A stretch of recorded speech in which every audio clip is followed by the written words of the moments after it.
ॐ अज्ञानतिमिरन्धस्य ज्ञानाञ्जनशलाकया चक्षुन्मिलितं येन तस्मै श्रीगुरवे नमः। श्रीचैतन्यमनोभीष्टं स्थापितं येन भूतले स्वयं रूप कदा मह्यं ददाति स्वपदान्तिकं। वन्देऽहं श्रीगुरो श्रीयुतापदकमलं श्रीगुरून् वैष्णवांश्च श्रीरूपं साग्रजातं सहगण रघुनाथान्वितं तं सजीवं साद्वैतं सावधूतं परिजनसहितं कृष्णचैतन्यदेवं श्रीराधाकृष्णपादान् सहगण ललिता श्रीविशाखान्वितांश्च। हे कृष्ण करुणा सिन्धु दीनबन्धु जगत्पते गोपेश गोपिकान्त श्रीराधाकान्त नमोऽस्तुते। तप्तकाञ्चन गौराङ्गी श्रीराधे वृन्दावनेश्वरी वृषभानुसुते देवी प्रणमामि हरिप्रिये। वाञ्छाकल्पतरुभ्यश्च कृपा सिन्धुभ्यैव च पतितानां पावनेभ्यो वैष्णवेभ्यो नमो नमः।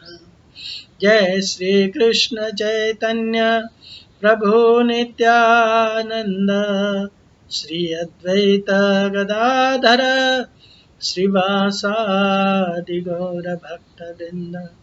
हरे कृष्णा कृष्णा कृष्णा हरे हरे, हरे राम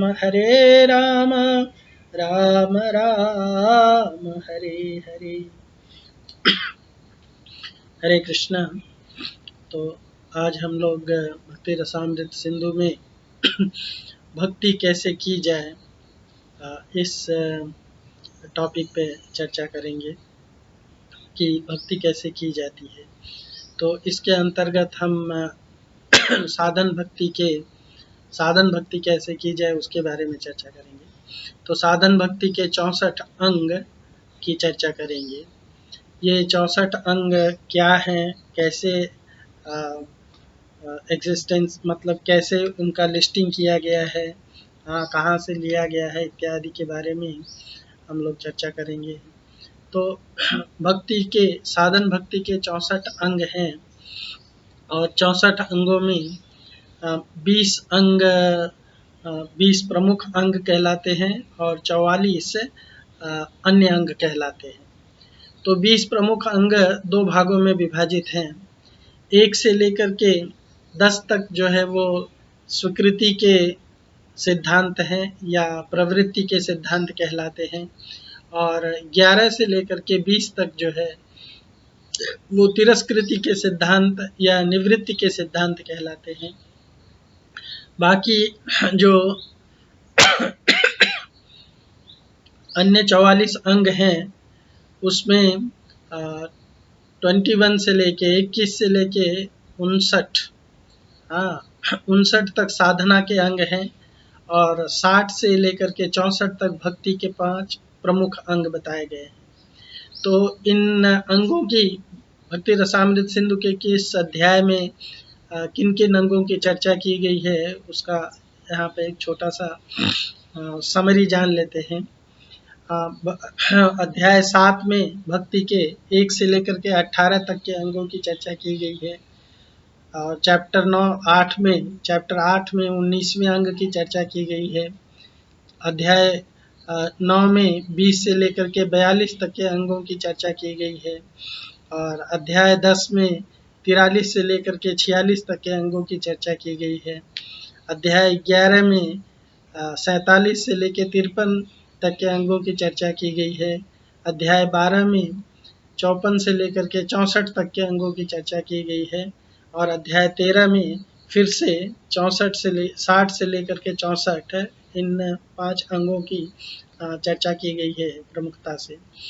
तो ये अंग भक्ति के इन 64 अंगों का श्रील रूप गोस्वामी जी कहाँ से वर्णन करते हैं, इसका एक संक्षिप्त इतिहास है। इनका इतिहास क्या है?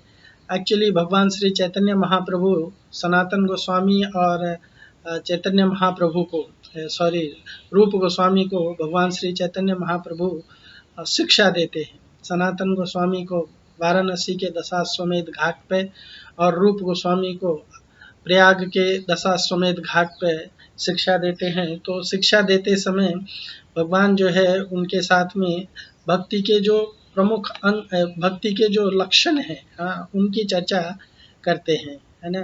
और उनकी चर्चा करते हुए उनको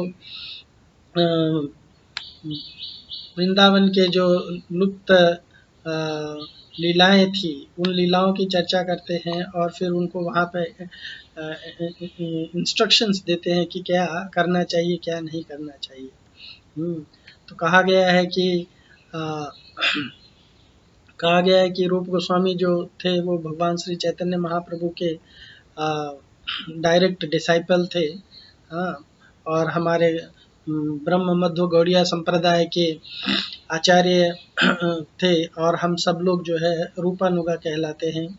उन्होंने शुद्ध भक्ति को लेकर के भक्ति रसामृत सिंधु और उपदेशामृत नामक ग्रंथ और उज्ज्वल नीलमणि ग्रंथ जो है उसको भगवान श्री चैतन्य महाप्रभु के मिशन को उन्होंने समझा और महाप्रभु ने उनको अपने मिशन में उनको आगे बढ़ाने के लिए अपने मिशन में उनको आगे करने के लिए या उनके द्वारा अपने मिशन की स्थापना कराने के लिए उन्होंने ये किया।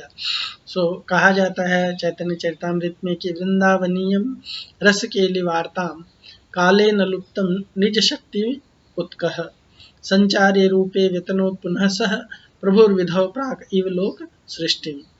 लोक सृष्टि के समय में भगवान ने जिस तरह से ब्रह्मा जी को इस सृष्टि के रचना का ज्ञान दिया था, उसी तरह से वृंदावन की जो रसकेली वार्ताएं हैं जो काल के प्रभाव से लुप्त हो चुकी थी, उनको भगवान श्री चैतन्य महाप्रभु ने अपनी शक्ति से रूप गोस्वामी के अंदर संचारित किया और संचारित करके उनको लिखने के लिए या उनको समझाया जिससे कि वो लोगों को इसका वितरण कर सकें, जिससे कि लोग जो है सामान्य जन जो है ढंग से भक्ति कर सकें। श्री चैतन्य मनोभीष्टम स्थापितम ये न भूतले। इसीलिए रूप गोस्वामी जी भगवान श्री चैतन्य महाप्रभु के अभीष्ट को इस भूतल पर स्थापित करने वाले हैं। और चैतन्य महाप्रभु ने उनको कौन कौन से तत्व समझाए थे? कृष्ण तत्व, भक्ति तत्व, रस तत्व, प्रांत सब सिखाइल प्रभु भागवत सिद्धांत। तो कृष्ण तत्व, भक्ति तत्व, रस तत्व जो भी और भागवत का सिद्धांत जो है वो सब कुछ महाप्रभु ने उनको समझा दिया था। प्लस रामानंद पासे यत सिद्धांत सुनील रूपे कृपा करी प्रभु ताहा संचारिल। रूप श्री रूप हृदय प्रभु शक्ति संचारिला सर्व तत्व निरूपणे प्रवीण करीला। तो भगवान श्री चैतन्य महाप्रभु ने रामानंद राय जी से जो कुछ सुना था वो भी सब रूप गोस्वामी को भक्ति तत्व के सिद्धांत को बता दिया और उनको हर प्रकार के तत्व को निरूपित करने के लिए पूरी तरह से एक्सपर्ट बना दिया था। तो भगवान श्री चैतन्य महाप्रभु के अनुगत्य में और उनके निर्देशन के अनुसार रूप गोस्वामी ने भक्ति रसामृत सिंधु, विदग्ध माधव, ललित माधव, हंसदूत, उद्धव संदेश, कृष्ण जन्म तिथि, दान केली कौमुदी, उज्ज्वल नीलमणि, आख्यात चंद्रिका, मथुरा महिमा, पद्यावली, नाटक चंद्रिका, लघु भागवतामृत, राधा कृष्ण गणोदेश दीपिका और उपदेशामृत, इतने सारे ग्रंथों का प्रणयन किया उन्होंने जो भक्ति को समझाने में प्रमुख भूमिका निभाते हैं। भक्ति तत्व को समझाने में जो प्रमुख भूमिका निभाते हैं। तो रूप गोस्वामी को महाप्रभु ने ये शास्त्रों का पूरी तरह से निष्कर्ष समझाया था। उसके बाद में महाप्रभु ने उनको इंस्ट्रक्शन दिया था कि वृंदावन में मंदिरों की स्थापना करें और पूजा पद्धति की लोगों को पूजा पद्धति का स्थापना करके लोगों को पूजा पद्धति और विग्रह सेवा कैसे की जाती है उसका सिद्धांत समझाएं। फिर उनको इंस्ट्रक्शन दिया था दोनों भाइयों को, रूप और सनातन गोस्वामी को, कि किस तरह से वृंदावन के जो लुप्त लीला स्थल हैं उनको पुनः एक्सकवेट करके, उनका पुनः खोज करके और उनको लोगों को वहाँ तक विजिट करने के लिए, भगवान की लीला कथा को समझने के लिए हेल्प करने के लिए कहा था। और फिर भगवान ने उनको ये भी निर्देश दिया था कि इस जगत में वैष्णव किस प्रकार से आचरण करेंगे, तो वैष्णव व्यवहार से संबंधित ग्रंथों का लेखन करने के लिए कहा था। और भक्तों के आचरण और शास्त्रों में वर्णित भक्तों की जीवन शैली कैसी होनी चाहिए, उसके बारे में उन्होंने ग्रंथ लेखन करने के लिए कहा था। तो सनातन गोस्वामी ने महाप्रभु के इस निर्देश को मान करके और हरि भक्ति विलास नामक ग्रंथ का प्रणयन किया गोपाल भट्ट गोस्वामी के साथ में मिल करके। तो हरि भक्ति विलास में भक्तों के प्रत्याशित व्यवहार और वैष्णव के कर्मों की व्याख्या की गई है। कर्मकांडी और ज्ञानकांडी लोग जो है हरि भक्ति विलास के निर्देश को क्यों नहीं स्वीकार करते हैं, तो श्रील भक्ति सिद्धांत सरस्वती ठाकुर जी के कहते हैं कि कर्मकांडी और ज्ञानकांडी लोग केवल भौतिक सुख सुविधाओं में आसक्त रहते हैं, उन्हें भगवान की प्रसन्नता से कोई सरोकार नहीं होता है। तो इसलिए वो लोग ये हरि भक्ति विलास के जो सिद्धांत हैं या उनके जो इंस्ट्रक्शंस हैं, उसके जो निर्देश हैं, उसको मानने से इनकार करते हैं। फिर प्रश्न उठता है कि हरि भक्ति विलास अस्तित्व में कैसे आया।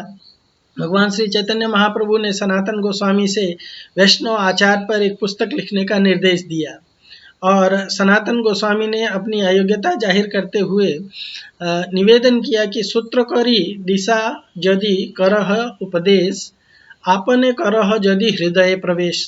अगर आप मुझे ढंग से दिशा निर्देश करेंगे कि मुझे कैसे कैसे क्या क्या करना है, और अगर आप मेरे हृदय में प्रविष्ट होकर के मुझे अंदर से डिक्टेट करेंगे तो मैं इसको प्रणयन कर सकता हूँ, इसको लिख सकता हूँ। तो कृपा करके यदि आप मुझे उपदेश करेंगे और कृपा करके आप मेरे हृदय में प्रवेश कर उसे ज्ञान से उद्भासित कर दें तो मैं ये कार्य कर सकूंगा। तो इस श्लोक के तात्पर्य में श्रील प्रभुपाद ग्रंथ लेखन के लिए दो महत्वपूर्ण सिद्धांत बताते हैं।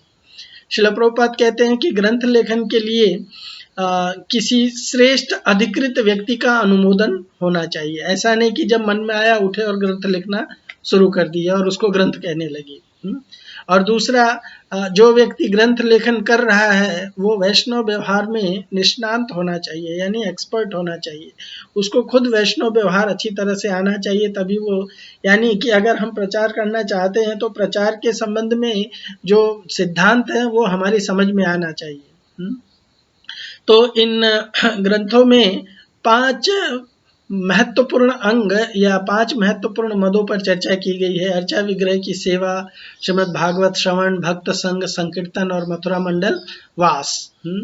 तो ये 5 प्रमुख चीजें हैं।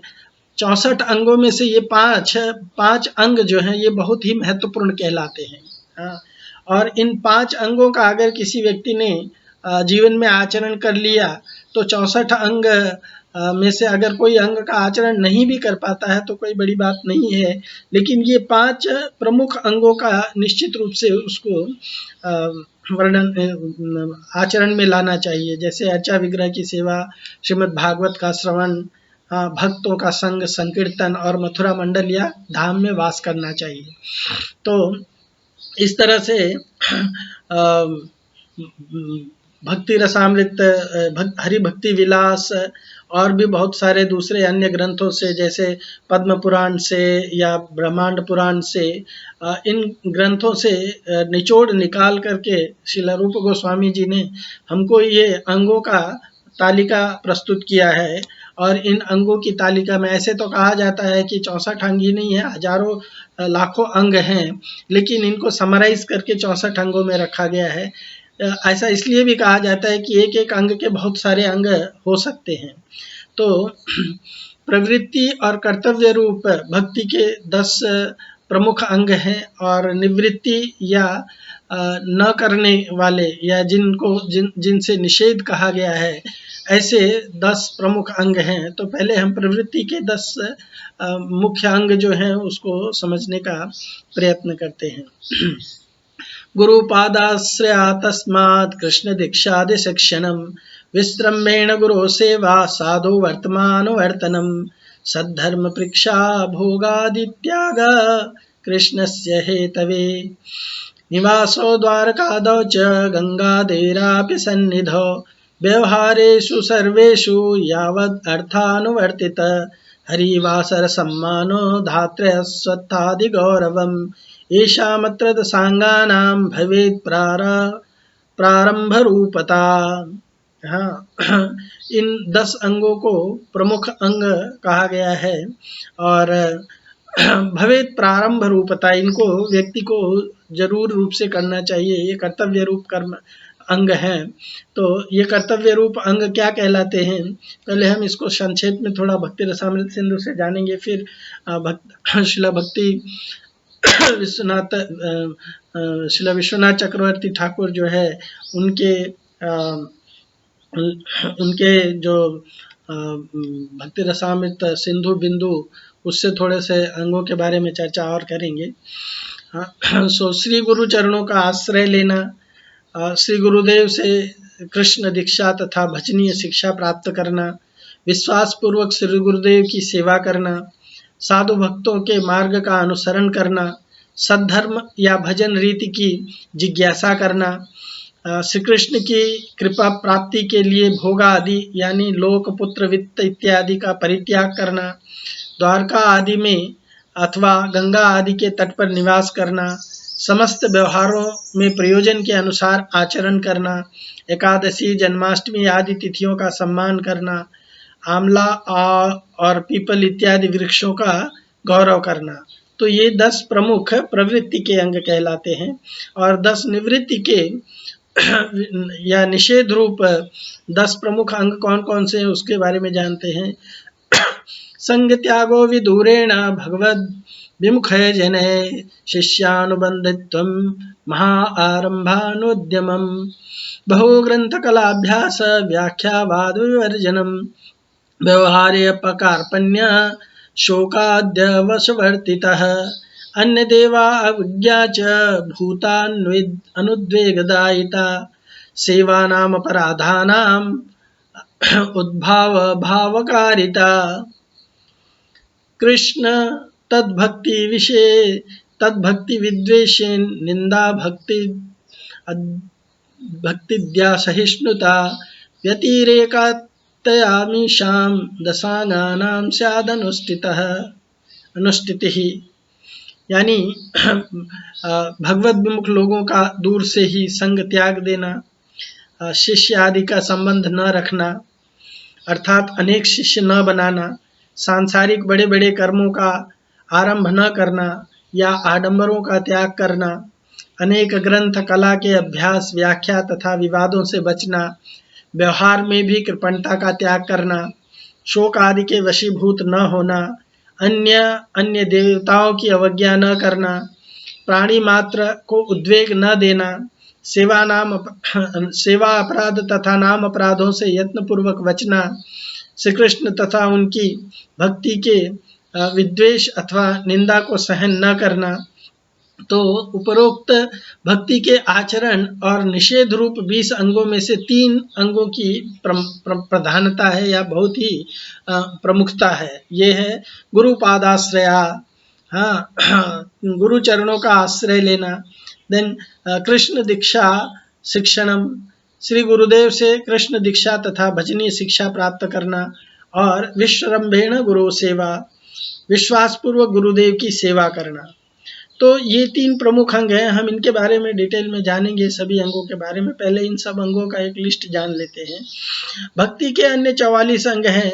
वैष्णव चिन्ह यानी तिलक आदि को धारण करना, हरिनाम अक्षर धारण करना, निर्माल्य प्रसादी तथा माला आदि को धारण करना, भगवान के आगे तांडव नृत्य करना, दंडवत प्रणाम करना, भगवान की सवारी को आता देख करके खड़ा हो जाना, भगवत सवारी के पीछे चलना, भगवत मंदिर में जाना, परिक्रमा करना, अर्चना करना, परिचर्या करना, गीत या पदगान करना, संकीर्तन करना, जप करना, विज्ञप्ति या प्रार्थना करना, भगवान का स्तव पाठ करना, नैवेद्य आस्वादन यानी भगवत प्रसाद का आस्वादन करना, चरण जल आस्वादन यानी चरणामृत को लेना, धूप माल्यादि की सुगंधि ग्रहण करना, श्री मूर्ति का स्पर्श करना, श्री मूर्ति दर्शन करना, आरती उत्सव पूजा आदि दर्शन करना, श्रवण, भगवत नाम गुण लीला कथा को सुनना, भगवत कृपा का वाट जोहना, स्मरण करना, रूप गुण लीला आदि का ध्यान करना, दास्य भाव से सेवा करना, सख्य भाव से सेवा करना, आत्म निवेदन करना भगवान के प्रति, अपनी प्रिय वस्तु को भगवान को दान करना, श्री कृष्ण के लिए ही समस्त चेष्टाओं को करना और भगवान के प्रति शरणापत्ति स्वीकार करना, भगवत प्रिय पदार्थ और तुलसी का सेवन करना, भक्ति शास्त्रों का सेवन करना यानी भक्ति शास्त्रों का रोज अध्ययन करना, मथुरा का सेवा करना या भगवत धाम का सेवा करना, वैष्णवों की सेवा करना, यथाशक्ति सामग्री जुटा करके भक्तों के साथ झूलन आदि महोत्सव को करना, नियम सेवा का आदर करना यानी ऊर्जा दरो या भगवान को जो दीप दिखाते हैं कार्तिक मास के समय उस नियम का पालन करना, जन्माष्टमी आदि के अवसर पर यात्रा करना, श्री मूर्ति चरण सेवा में प्रीति रखना यानी अर्चा विग्रह की सेवा करना, रसिकों के साथ श्रीमद् भागवत के अर्थों का आस्वादन करना या श्रीमद् भागवत का श्रवण करना और सजातीय भाव यानी स्निग्ध या अपने से उत्तम भक्तों का संग या भक्त संग करना, नाम संकीर्तन करना और श्री मथुरा या ब्रज मंडल में निवास करना या मथुरा मंडल में या भगवत धाम में वास करना। तो संख्या 60 से लेकर के संख्या 64 तक के जो अंग सर्वश्रेष्ठ और महत्वपूर्ण हैं। तो कायिक, मानसिक, वाचिक तथा मानसिक अलग अलग फिर सम्मिलित रूप से 64 अंगों में 4 प्रकार की उपासना बताई गई है। तात्पर्य है कि गुरुपादाश्रय आदि के भी अनेक भेद हैं, अर्चना तथा कीर्तन आदि के भी अनेक भेद हैं। वे भेद समुदायत्व को लेकर के हैं, इसलिए अर्चना आदि अंगों के अनेक भेद होते हुए भी समुदायत्व में उनको एक ही अंग माना गया है, अर्थात कुल 64 अंगों में ही उनकी गणना की गई है।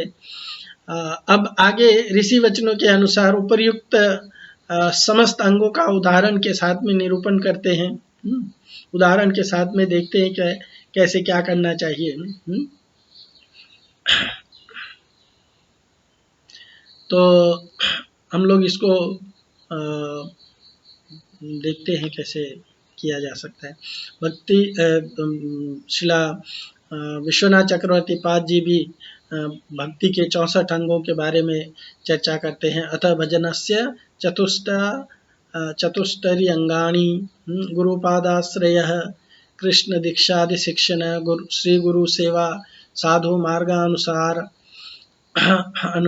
भजन रीति प्रश्नः श्री कृष्ण प्रीते भोगादित्यागः तीर्थवासः तीर्थ महात्म्य श्रवणच्च स्वभक्ति निर्वाह अनुरूप भोजनादि स्वीकारम एकादशी व्रतम अश्वत्थ तुलसी धात्री गो ब्राह्मण वैष्णव सम्मानम पूर्वदशः ग्रहणम, ये 10 प्रमुख अंग हैं, इनको ग्रहण करना चाहिए। और पर 10 दूसरे जो 10 अंग हैं उनका त्याग कैसे उनका त्याग करना चाहिए, वो कौन कौन से हैं? असाधु संग त्याग, बहुशिष्यकरण त्याग, बाह्यारंभ त्याग, बहुशास्त्र व्याख्या विवादादि त्याग, व्यवहारे कार्पण्य त्याग, शोक क्रोधादि त्याग,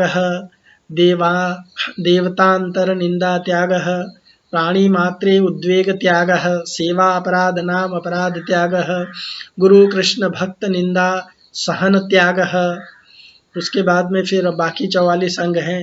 वैष्णव चिन्ह धारणम, हरिनाम अक्षर धारणम, निर्माल्य धारणम, नित्यम दंडवत प्रणामम, अभ्युत्थानम अनुव्रज्य, श्रीमूर्ति स्थाने गमनम, परिक्रमा, पूजा परिचर्या, गीतम संकीर्तनम, जपः स्तव पाठ, महाप्रसाद सेवा, विज्ञप्ति, चरणामृतपानम, धूपमाल्यादि सौरभ ग्रहणम, श्रीमूर्ति दर्शनम, श्रीमूर्ति स्पर्शनम, आरात्रिक दर्शनम, श्रवणम, तत्कृपापेक्षणम, स्मरणम, ध्यानम, दास्यम, सख्यम, आत्मनिवेदनम, निज प्रिय वस्तु समर्पणम, कृष्णार्थे समस्त कार्यकरणम, सर्वथा शरणापत्ति, तुलसी सेवा, वैष्णव शास्त्र सेवा, मथुरा मंडले वासः, वैष्णव सेवा, यथाशक्ति दोलादि उत्सवः करणं, कार्तिक व्रतं सर्वदा, हरिनाम ग्रहणं, जन्माष्टमी यात्रादिकञ्च एवं पुनाशिष्ट भक्त प्रांगानि अत्र तत्र पंच अंगानि सर्वतः श्रेष्ठानि, यथा श्रीमूर्ति सेवा, कौशलम रसिकः सह श्री भागवत अर्थस्वादः, सजातीय स्निग्धस्य महत्तर साधु संग, नाम संकीर्तनम, श्री वृंदावन वासः एवं मिलित्वा चतुष्टांगानि, है ना। तो इस तरह से भजन के 64 अंग क्या हुए? श्री गुरु पादाश्रय। कहा जाता है कि भक्ति प्रतिपादक समस्त शास्त्रों में श्री गुरु की अनंत महिमा का वर्णन किया गया है। बिना सद्गुरु चरणाश्रय के भगवत भजन राज्य में प्रवेश कर पाना असंभव है। इसलिए भक्ति के अंगों में सर्वप्रथम श्री गुरु पादाश्रय का उल्लेख किया गया है। भगवत भक्ति की इच्छा रखने वाले श्रद्धालु व्यक्तियों को भगवत प्रतिपादक शास्त्रों के यथार्थ उपदेष्टा, यानी भगवत प्रतिपादक जो शास्त्र हैं उसके वास्तविक जो उपदेश देने वाले हैं, तथा भगवान नाम के मंत्र के उपदेष्टा, मंत्र देने का उपदेश देने वाले श्री गुरु चरणों का ही आश्रय करना कर्तव्य है, आश्रय लेना कर्तव्य है। ऐसे सद्गुरु की कृपा से ही समस्त प्रकार के अनर्थ अनायासी दूर हो जाते हैं तथा भगवान का परम अनुग्रह भी प्राप्त हो जाता है। श्री गुरु कृपा से समस्त अनर्थों का विनाश हो जाता है। इसका श्रील जीव गोस्वामी ने भक्ति संदर्भ 237 में विभिन्न शास्त्रीय प्रमाणों के द्वारा प्रतिपादन किया है। ब्रह्मा जी की उक्ति से भी इसका प्रतिपादन होता है। ब्रह्मा जी कहते हैं, यो मंत्र स गुरु साक्षात, यो गुरु स हरि स्वयं, गुरुर्यस्य भवेत् तस्य तुष्टो हरि स्वयं। यानी जो मंत्र है वही गुरु है और जो गुरु है वे साक्षात हरि हैं। वे गुरु जिस पर प्रसन्न होते हैं स्वयं हरि भी उन पर प्रसन्न हो जाते हैं। अन्यत्र भी ऐसा देखा जाता है। कहा गया है, हरो रुष्टो गुरुर्त्राता गुरो रुष्टो न कश्चन, तस्मात् सर्व प्रयत्नेन गुरुम एव प्रसादयेत। यानी श्री हरि रुष्ट होने पर श्री गुरुदेव रक्षा कर सकते हैं, किंतु श्री गुरुदेव रुष्ट होने पर कोई भी रक्षा नहीं कर सकता है। इसलिए कायिक, वाचिक और मानसिक सर्व प्रकार के प्रयत्नों से श्री गुरुदेव को प्रसन्न करना चाहिए, है ना। विश्वनाथ चक्रवर्ती ठाकुर जी कहते हैं, यस्य प्रसादात् भगवत प्रसादो, यस्य प्रसादान्न गति कुतोपि। अर्थात जिनकी प्रसन्नता ही भगवान की प्रसन्नता है और जिनके अप्रसन्न होने पर कहीं भी गति नहीं है, उन श्री गुरुदेव का मैं त्रिसंध्याओं में ध्यान, स्तवन और नमन करता हूँ। तो गुरु कैसा होना चाहिए? इसके लिए श्रीमद् भागवत के 11वें स्कंद में कहा गया है, तस्माद् गुरुं प्रपद्येत जिज्ञासु श्रेय उत्तमं, शाब्दे परे च निष्णातं ब्राह्मण्य उपसमाश्रयः।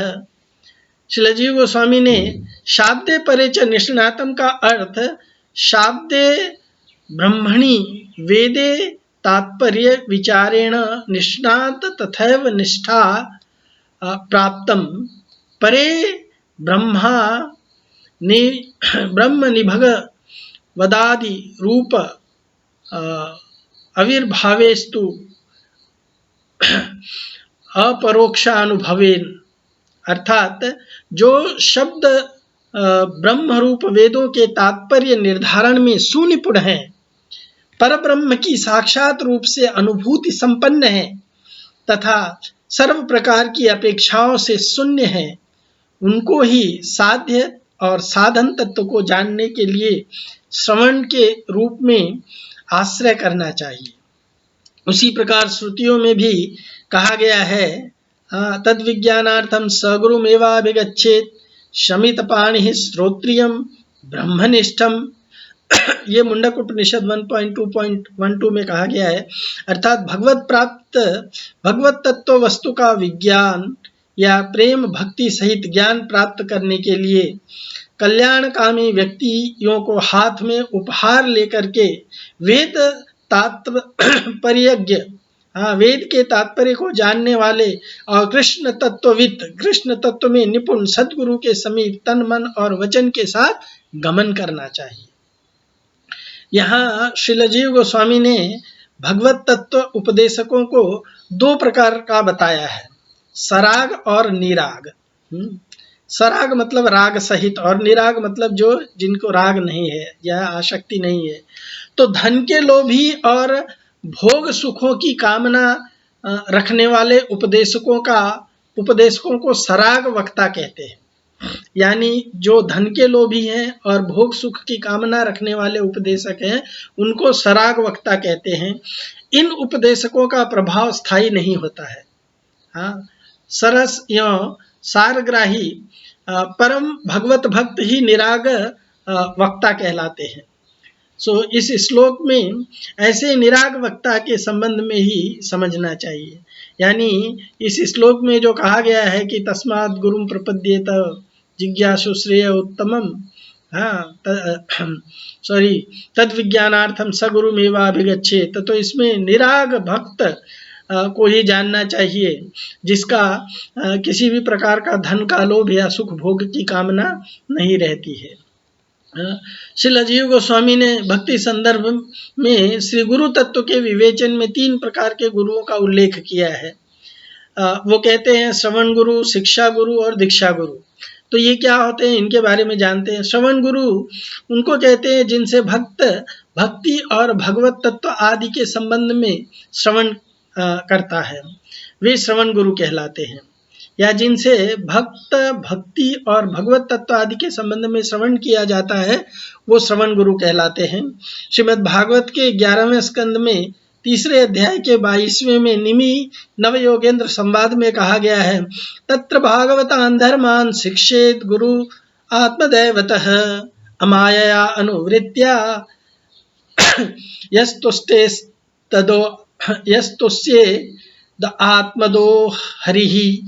यानी साधक भक्त को निष्कपट और अनुगत होकर के भगवान के प्रिय तथा भगवत तत्व ज्ञाता श्री गुरुदेव के निकट उस भागवत धर्म की शिक्षा ग्रहण करनी चाहिए, जिसका अनुष्ठान करने से भगवान श्री हरि अपने आप को भी दे देते हैं। इस प्रकार की भजन शिक्षा देने वाले ही श्रवण गुरु कहलाते हैं।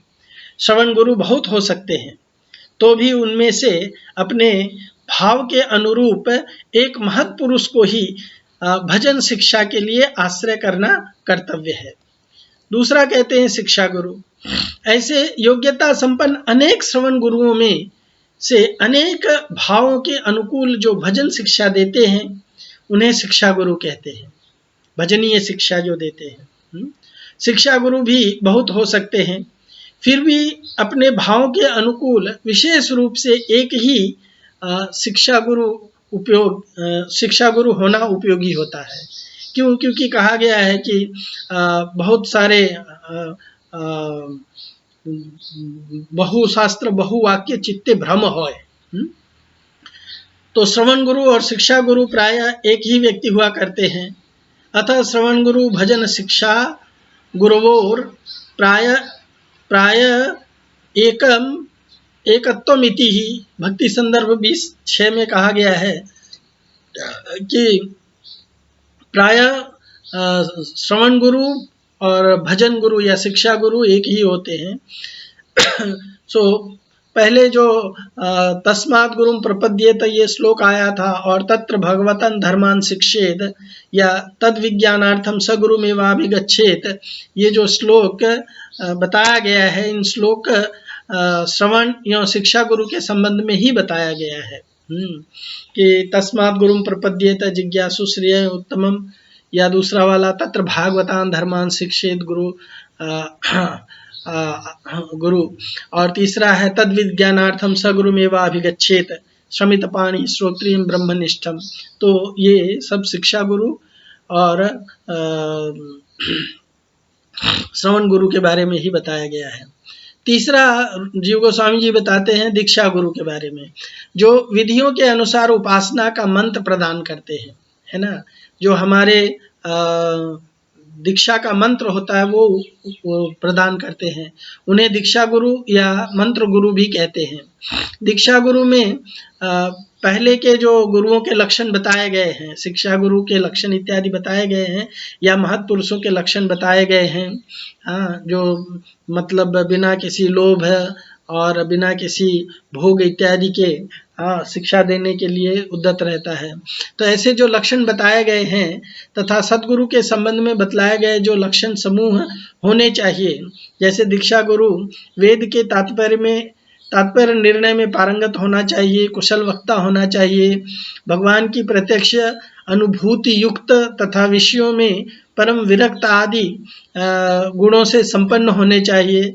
अन्यथा होने पर शिष्य की श्रद्धा डगमगा जाएगी। अगर गुरु के अंदर ये गुण नहीं होते हैं, है ना, गुरु के अंदर अगर वो तात्पर्य निर्णय में पारंगत नहीं है, कुशल वक्ता नहीं है, भगवान की प्रत्यक्ष अनुभूति नहीं है उनको, और विषयों से विरक्त परम विरक्त आदि नहीं है, सांसारिक चीज़ों से आसक्त रहते हैं, तो ऐसे गुरु से सुनने पर शिष्य की जो श्रद्धा है या जो विश्वास है वो हिल सकता है। ऐसे दीक्षा गुरु एक होते हैं। शिक्षा गुरु भी दीक्षा गुरु के अनुरूप ही होने चाहिए, अन्यथा साधन में बाधा उत्पन्न हो सकती है। अधिकांश दीक्षा गुरु ही शिक्षा गुरु का कार्य करते हैं, या शिक्षा गुरु ही दीक्षा गुरु बन जाते हैं। उनकी अनुपस्थिति में, दीक्षा गुरु की अनुपस्थिति में अगर पहले के अनुसार भक्त भागवत को शिक्षा गुरु के रूप में ग्रहण करना चाहिए, और सद्गुरु का परित्याग की विधि नहीं बताई गई है। किंतु वैष्णव विद्वेषी, शास्त्र विद्वेषी, भक्ति विद्वेषी या भोग विषयों में लिप्त, कर्तव्य का विवेक नहीं है, जिसके पास में जो मूड है, शुद्ध भक्ति के अतिरिक्त इतर पंथ के अनुगामी गुरु का परित्याग कर पुनः विधि पूर्वक वैष्णव गुरु से दीक्षा लेने की विधि शास्त्र में बताई जाती है। महाभारत के उद्योग पर्व में कहा गया है, गुरोरप्यवलिप्तस्य कार्याकार्यमजानतः उत्पथ प्रतिपन्नस्य परित्यागो विधीयते। और अवैष्णवोपदिष्टेन मंत्रेण निरयं व्रजेत, पुनश्च विधिनां सभ्य ग्राहे वैष्णवाद गुरु, अर्थात अवैष्णव गुरु से मंत्र ग्रहण करने वाला व्यक्ति नरकगामी होता है। इसलिए पुनः विधि पूर्वक वैष्णव गुरु से दीक्षा मंत्र ग्रहण करना चाहिए। अगर कोई व्यक्ति दीक्षा वैष्णव गुरु से नहीं लेता है तो उसको निश्चित रूप से नरक में वास करना पड़ेगा। गुरोरप्य अलिप्तस्य, कार्य में जानत है, गुरु जो है वो सांसारिक भोग इत्यादि में लिप्त है, क्या करना चाहिए क्या नहीं करना चाहिए वो अगर वो ठीक से नहीं जानता है, उत्पत्थ प्रतिपन्नस्य, और परित्यागो विधीयते, इस प्रकार जो उत्पत्थ प्रतिपन्न व्यक्ति है ऐसे व्यक्ति का परित्याग करना आवश्यक है। तो इस तरह से गुरु के बारे में बताया गया है कि किस तरह के गुरु करने चाहिए और किस गुरु से हमको दीक्षा लेना चाहिए, है ना, किस तरह के गुरु करने चाहिए। तो इसमें 64 अंगों में पहला है गुरु पाद आश्रय, गुरु के चरण कमलों का आश्रय लेना चाहिए। और गुरु के चरण कमलों का आश्रय किसके लिए लेना चाहिए? इसलिए लेना चाहिए क्या कि गुरु के शरण में रह करके हम अपने भोग त्याग, भोग इत्यादि के बारे में चिंतित रहेंगे? नहीं, गुरु का चरण का आश्रय ग्रहण करने का तात्पर्य है, गुरु के चरण ग्रहण करने का तात्पर्य ये है कि गुरु से शिक्षा लेना चाहिए। गुरु से क्या लेना चाहिए? कृष्ण दीक्षा शिक्षादि, कृष्ण दीक्षा, कृष्ण मंत्र की दीक्षा और उनसे कृष्ण भजनीय शिक्षा लेनी चाहिए। तो कहा जाता है कि भगवत भजन में प्रवेश करने के लिए दीक्षा और शिक्षा ग्रहण करने की अत्यंत आवश्यकता होती है। हरि भक्ति विलास में दीक्षा के संबंध में कहा गया है, दिव्यम ज्ञानम यतो दद्यात् कुर्यात् पापस्य संचयम्, तस्माद् दीक्षेति सा प्रोक्ता देशिकैस्तत्त्वकोविदः। यह हरिभक्ति विलास में जो विष्णु यामल से उद्धृत किया गया है, सो उसमें कहा गया है कि जो अनुष्ठान दिव्य ज्ञान प्रदान करता है तथा पाप बीज और अविद्या आदि का समूल ध्वंस कर देता है, उसे भगवत तत्वविद पंडित जन दीक्षा कहते हैं। इसलिए श्रद्धालु साधक श्री गुरु के चरणों में सर्वस्व निवेदन करते हुए प्रणाम करेंगे तथा उनसे विधि विधान के अनुसार वैष्णव मंत्र के द्वारा दीक्षा ग्रहण करेंगे। सो कहा गया है ना, दीक्षा काले भक्त करे आत्मसमर्पण। हाँ, गुरु के माध्यम से भक्त जो है भगवान को आत्मसमर्पण करता है। तो यहाँ दिव्य ज्ञान का तात्पर्य है कि जीव कोई प्राकृत पदार्थ नहीं है। जीव सच्चिदानंद कृष्ण रूप का अणुचित पदार्थ है। यहाँ कहा भी गया है ना, केशग्र शतभागस्य शतधा कल्पितस्य च, यानी जीव जो है केश के अग्रभाग का 10,000वां हिस्सा है। तो भगवान का एक अंश ही है, स्फुलिंग मात्र है। जीवेर स्वरूप है कृष्णेर नित्यदास।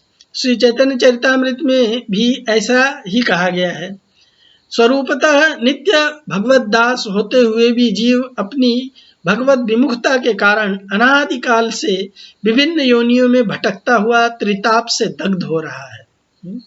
करुणा वरुणालय भगवान या भक्तों की अहेतुकी कृपा से वह साधु संग प्राप्त करता है। उस साधु संग के प्रभाव से श्री गुरुदेव के चरण में आत्मनिवेदन करता है। श्री गुरुदेव कृष्ण मंत्र के द्वारा उसकी विमुखता को दूर कर भगवत भजन में उन्मुख कराते हैं। उसे भगवत तत्व, जीव तत्व एवं माया तत्व का संबंध ज्ञान प्रदान कर उसकी सोई हुई उन्मुखता को पुनः प्रकाश कर देते हैं, जिससे साधक का पाप बीज और अविद्या जड़ से दूर हो जाती है। यह दीक्षा एक ही दिन में नहीं होती है, बल्कि दीक्षा के दिन से यह प्रक्रिया आरंभ होती है। श्रील जीव गोस्वामी ने भक्ति संदर्भ में दिव्य ज्ञान का तात्पर्य इस प्रकार लिखा है। दिव्यम ज्ञानम ह्यत्र मंत्रे भगवत स्वरूप ज्ञानम तेन भगवता संबंध विशेष ज्ञानच्च। अर्थात मंत्र में भगवत स्वरूप का ज्ञान तथा भगवत स्वरूप के साथ साधक जीव के संबंध का विशेष ज्ञान ही दिव्य ज्ञान कहलाता है। यानी भगवान के स्वरूप का ज्ञान और जीव के स्वरूप का ज्ञान और दोनों के संबंध का ज्ञान दिव्य ज्ञान कहलाता है। भगवान और जीव में सेवक और सेव्य का संबंध है। भगवान सेव्य और जीव सेवक है। यह साधारण संबंध है। उन्नतावस्था में वही संबंध दास्य, जब ये साधारण से जब व्यक्ति उन्नत स्थिति को प्राप्त करता है तो भगवान के साथ में उसका वही संबंध जो है दास्य, सख्य, वात्सल्य और मधुर भाव में विकसित किसी एक के रूप में उदित होता है। श्री गुरुदेव साधक के स्वरूपगत भाव को जान करके उसके हृदय में उसी भाव को परिपुष्ट कर देते हैं। हरिभक्ति विलास में कहा गया है, यथा कंचनतां याति काश्यम रस विधानतः तथा दीक्षा विधानेन द्विजत्वं जायते नृणाम। तत्व सागर वचन से लिया गया है। अर्थात जिस प्रकार किसी विशेष रासायनिक प्रक्रिया के द्वारा कांसा सोना बन जाता है, उसी प्रकार वैष्णवी दीक्षा विधान के द्वारा मनुष्य मात्र विप्रत्व लाभ कर लेता है। श्रीला सनातन गोस्वामी ने इस श्लोक के निनाम पद से दीक्षित व्यक्ति मात्र का ही अर्थ किया है। अर्थात जो मनुष्य दीक्षा लाभ करता है वह द्विज बन जाता है। द्विजत्वम पद का अर्थ ही उन्होंने ब्राह्मण से किया है, अर्थात वह ब्रह्म को जान लेता है। यहाँ पर द्विजत्व का तात्पर्य क्षत्रिय और वैश्य आदि की भांति द्विजत्व से नहीं है। हाँ, दीक्षा विधान के द्वारा शिष्य का पुनर्जन्म होता है, जिसे दैक्ष जन्म कहते हैं या जिसे दैक्ष जन्म कहते हैं या सावित्र जन्म भी कहते हैं। जन्म 3 प्रकार के होते हैं। माता पिता के द्वारा शौक्र जन्म होता है, उपनयन के द्वारा सावित्र जन्म होता है और दीक्षा विधि के द्वारा दैक्ष जन्म होता है। हाँ, अत्यंत निम्न कुल में जन्म लेने वाला शूद्र या अंत्यज व्यक्ति भी पंचरात्रिक विधान के द्वारा दीक्षित होने पर द्विजत्व संस्कार लाभ करता है। एते कर्म फल देवी न्यून जाति कुलोद्भव शूद्रो अप्य अगम संपन्नो द्विजो भवति संस्कृतः। महाभारत के अनुशासन पर्व से लिया गया है ये।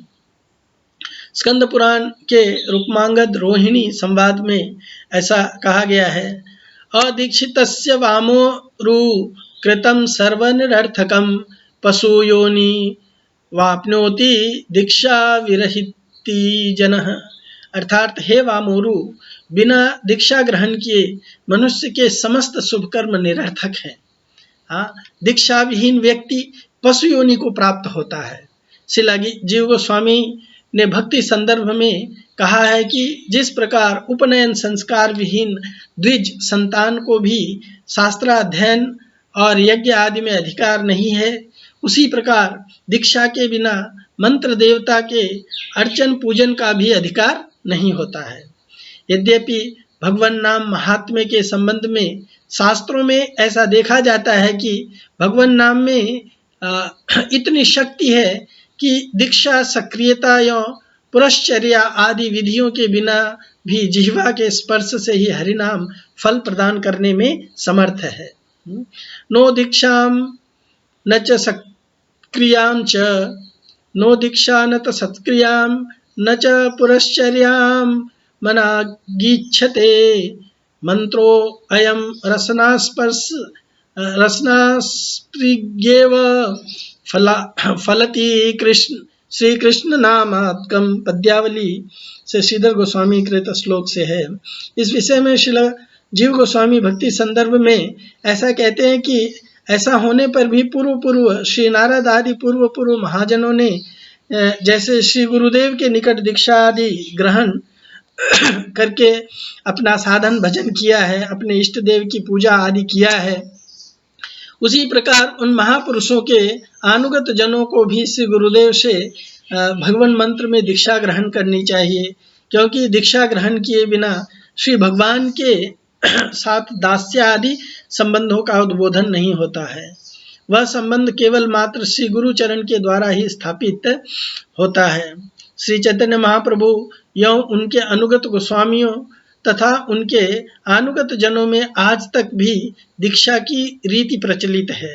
श्रील विश्वनाथ चक्रवर्ती पाद ने यह स्पष्ट ही कहा है कि जो लोग कर्मयोग, ज्ञान योग, जप तप आदि अन्य साधनों को छोड़ करके भगवान नाम श्रवण कीर्तन और स्मरण करते हैं तथा भगवान को ही अपना इष्ट देव मानते हैं, परंतु किसी वैष्णव गुरु से वैष्णव रीति के अनुसार दीक्षा ग्रहण नहीं करते हैं, तो उन्हें भगवत प्राप्ति नहीं हो सकती है, केवल मात्र नरक की प्राप्ति नहीं होगी।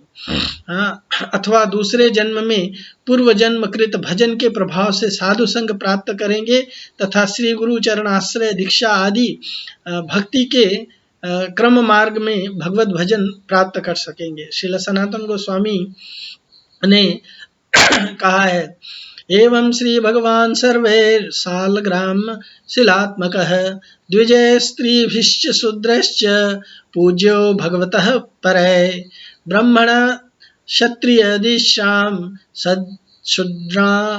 सत्शूद्राणामपि नामथापि वा सालग्रामेऽधिकारोऽस्ति न चान्येषा कदाचन। यह हरि भक्ति विलास में कहा गया है। इसकी टीका में यथाविधि दीक्षा ग्रहण करने पर ब्राह्मण, वैश्य, क्षत्रिय, स्त्री और शूद्र सभी लोग शालिग्राम शिला रूपी भगवान की पूजा करने के अधिकारी बन जाते हैं। सत शूद्र का तात्पर्य दीक्षा प्राप्त शूद्र से है। दीक्षा प्राप्त करने पर शूद्र नहीं रहता है। शास्त्र में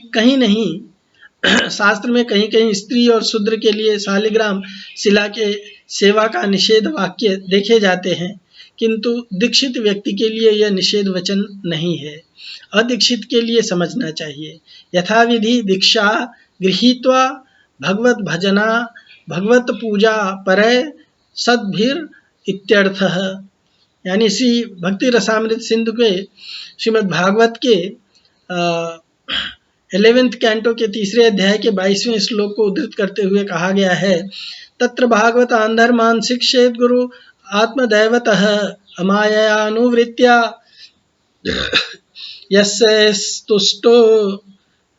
यस्तुष्येद आत्मदो हरिः।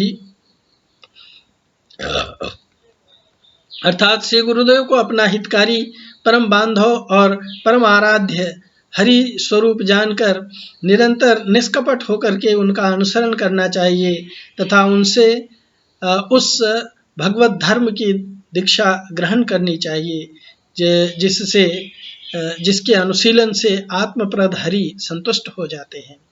तो इस तरह से गुरु की शरण स्वीकार करना इसलिए चाहिए कि हमें गुरु से दीक्षा चाहिए और गुरु से दीक्षा प्राप्त करके हमको भगवान की सेवा भजन में लगना चाहिए, जिस तरह से गुरु महाराज हमको निर्देश देते हैं।